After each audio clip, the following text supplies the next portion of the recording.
அன்பார்ந்த பக்தி பிளானட் நேயர்களுக்கு வணக்கம். இன்று ஒரு பதிவு.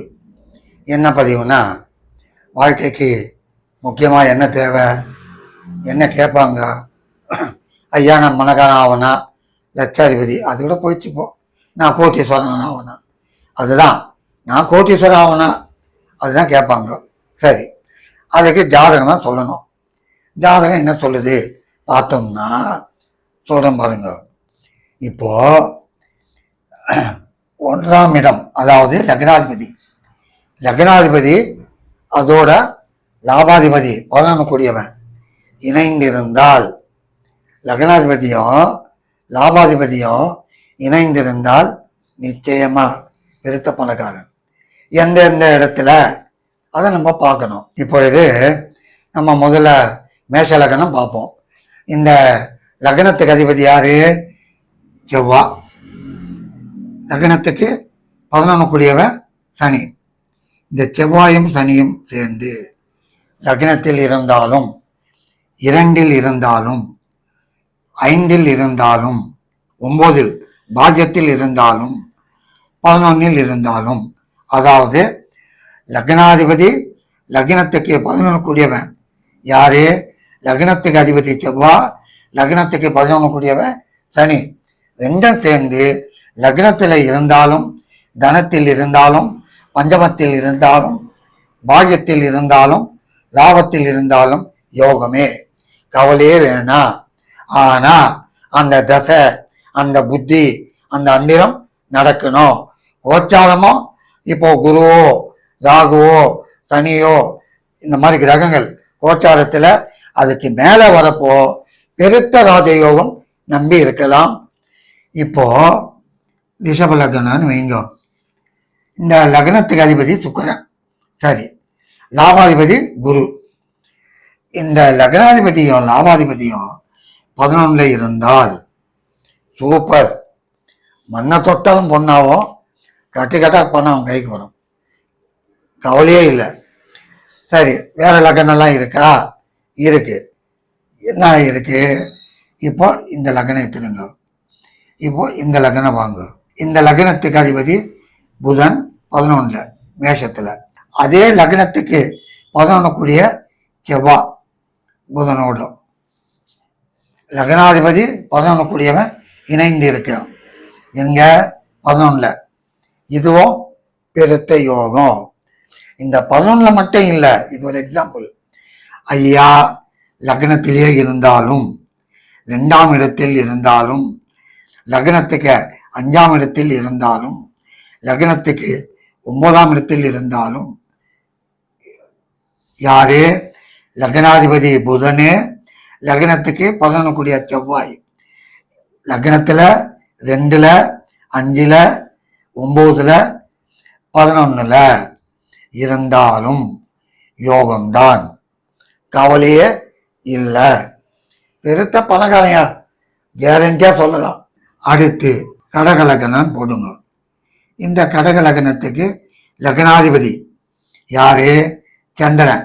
லக்னாதிபதி சந்திரன், லக்னத்துல 11 கூடியவன் சுக்கிரன், லக்னம் 11 கூடியவன் இணைந்து லக்னத்தில், அதாவது லக்னாதிபதி சந்திரன், லக்னத்துக்கு 11 கூடிய சுக்கிரன் லக்னத்தில், அதுக்கப்புறம் 2ல, அதுக்கப்புறம் 5ல இந்த இடத்துல, அதுக்கப்புறம் பாக்கியத்துல 9ல ஆச்சுங்களா.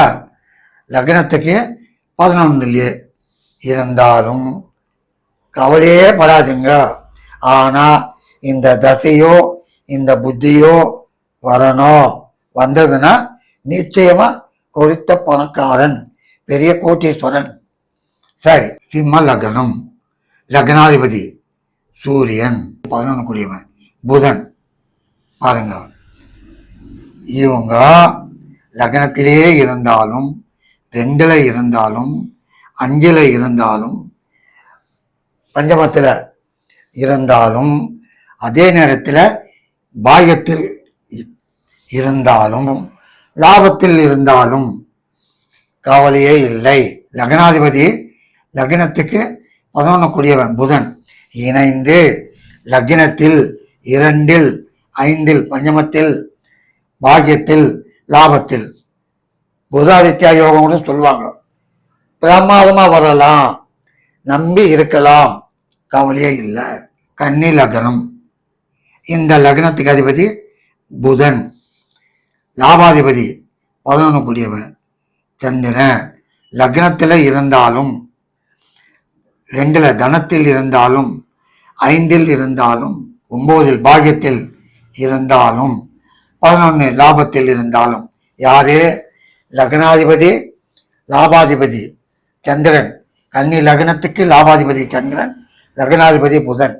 இந்த இடத்துலலாம் இருந்தாலும் பிரமாதமா இருக்கும், கவலைப்பட வேண்டிய அவசியமே இல்லை. லைஃப் என்ன ஆகுமோ, முன்னுக்கு வருவோமோ வரமாட்டோமோ நினைக்கவே வேணாம். அந்த தசை அந்த புத்தி வருங்காலம் பிரமாதமா செய்யும், கவலையே படாதீங்க. ஆமா. அதுக்கு அடுத்து துலா லக்னம். சுக்கிரன் 11 கூடியவன் சூரியன். இந்த சூரியனும் இணைந்து லக்னாதிபதி 11 கூடியவன் இணைந்து லக்னத்தில் இருந்தாலும் துலா லக்னத்துக்கு பிரமாதம். 2ல், அதே நேரத்தில் பஞ்சமத்தில், 5ல், பாக்கியத்தில், லாபத்தில். இதுதான் வேணும்.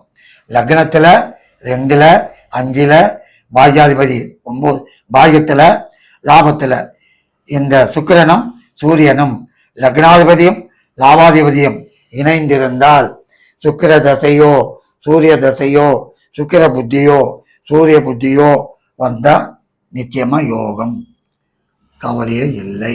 எக்ஸாம்பிள், இது சாதாரண நினைக்காதீங்க, முக்கியமான விஷயம். இது விருச்சிக லக்னம். இந்த லக்னத்துக்கு அதிபதி யாரு? செவ்வாய்.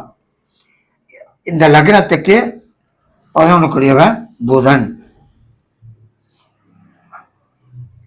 இவன் செவ்வாயும் புதனும் லக்னாதிபதியும் லாபாதிபதியும் இணைந்து லக்னத்தில் 2ல், பஞ்சமத்தில் ஆச்சுங்களா, பாக்கியத்தில், 9ல், லாபத்தில் இருந்தால் பிரமாதமா இருக்கும். மறுபடியும் சொல்றேன், இந்த தசை புத்தி வரணும், வரலன்னா வேலைக்கு ஆகாது. அருமையா செய்வான். தனுசு லக்னம். லக்னாதிபதி குரு, லாபாதிபதி 11 கூடியவன் சுக்கிரன். லக்னத்தில் இருந்தாலும், தனத்தில் இருந்தாலும், பஞ்சமஸ்தானத்தில் இருந்தாலும், பாகியஸ்தானத்தில் இருந்தாலும், லாபத்தில் இருந்தாலும் பிரமாதமா வரலாம். உட்கார்ந்த இடத்துலயே நல்லா காசு கொட்டும். எந்த தொழில் செய்தாலும் பிரமாதமா வரும். இதெல்லாம் சிம்பிள் எக்ஸாம்பிள், இதெல்லாம் சின்ன டிப்ஸு, வேற ஒன்றும் இல்லை. நீங்க ஒன்று அவங்க பிராக்டிக்கலை பாருங்க, முன்னுக்கு வந்தவங்க ஜாதகம் பாருங்க, கண்டிப்பா இது இருந்தே தீரும். மகர லக்னம். இந்த லக்னத்துக்கு லக்னாதிபதி சனி, 11 கூடியவன் செவ்வாய். சூப்பரா வேலை செய்யும், கவலையே வேணாம்.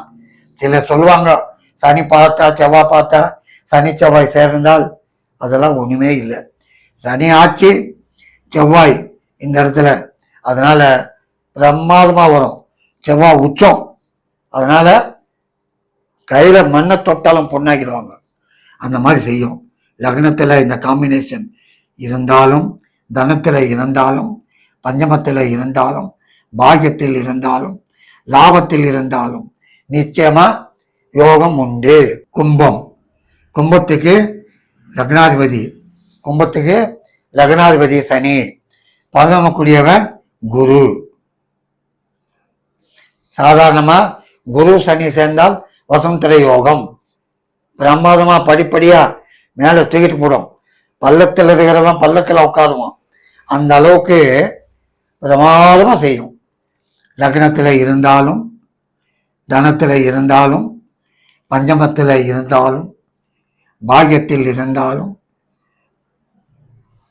லாபத்தில் இருந்தாலும் பெருத்த பலனை கொடுக்கும், நம்பி இருக்கலாம். இப்போ மீன லக்னம். லக்னாதிபதி குரு லாபாதிபதி 11 சனி லக்னத்தில் இருந்தாலும் தனத்தில் இருந்தாலும் பஞ்சமத்தில் இருந்தாலும் பிரமாதம். லக்னத்தில் 2, 5, 9, 11 குரு சனி இருந்தால், தசை நடந்தால், அந்திரம் வந்தாலும் புத்தி வந்தாலும் பிரமாதமா செய்யும். அந்த நேரத்துல கோச்சாரத்துல இந்த காம்பினேஷன் இருக்கிற இடத்துல குரு மேல வந்தாலும் சனி மேல வந்தாலும் ஐயோ கேட்கவே வேணாம், பெரிய லெவல்ல பிக்கப் பண்ணி விட்டு போடும். ஆமா, கோச்சார ரீதியா இதெல்லாம். ஆகவே அன்பார்ந்த நண்பர்களே, ஜோதிட பிரியர்களே, ஒன்னே ஒன்று என்ன சொல்லுவேன்னா, ஜோதிடம் உண்மை, நிதானம் நமக்கு தேவை, அவசரப்படக்கூடாது. இந்த மாதிரி இருக்கான்னு பாருங்க, இருந்தா நிச்சயமா பிரமாதமா வருவீங்க. நன்றி, வணக்கம்.